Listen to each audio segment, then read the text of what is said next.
Welcome to McPlum, simple solutions served daily.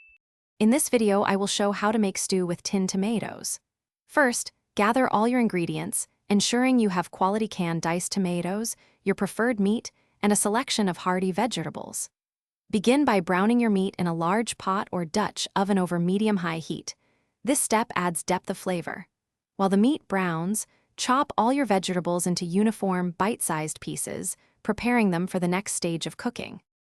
After browning the meat, remove it and add your aromatic vegetables like chopped onions, carrots, and celery to the pot. Sauté them until they are tender and fragrant, about 5 to 7 minutes. Next, deglaze the pot with a splash of red wine or beef broth, scraping up any flavorful brown bits from the bottom. Now, stir in your chosen herbs and spices, such as bay leaves, dried thyme, and a pinch of paprika to build a rich flavor base. Hey everyone, if you're finding this video helpful, please hit that subscribe button and give us a like.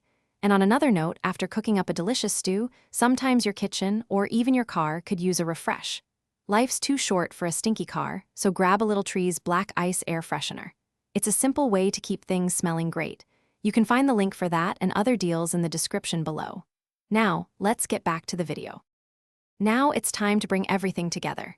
Return the browned meat to the pot with the sautéed vegetables and aromatics.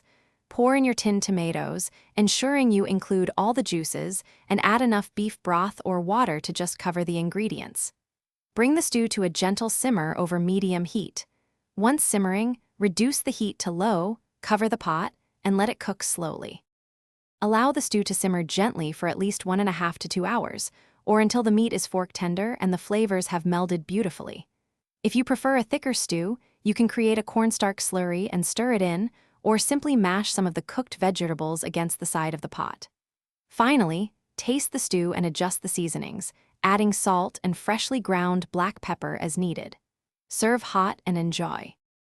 Thanks for watching. Stay juicy and subscribe.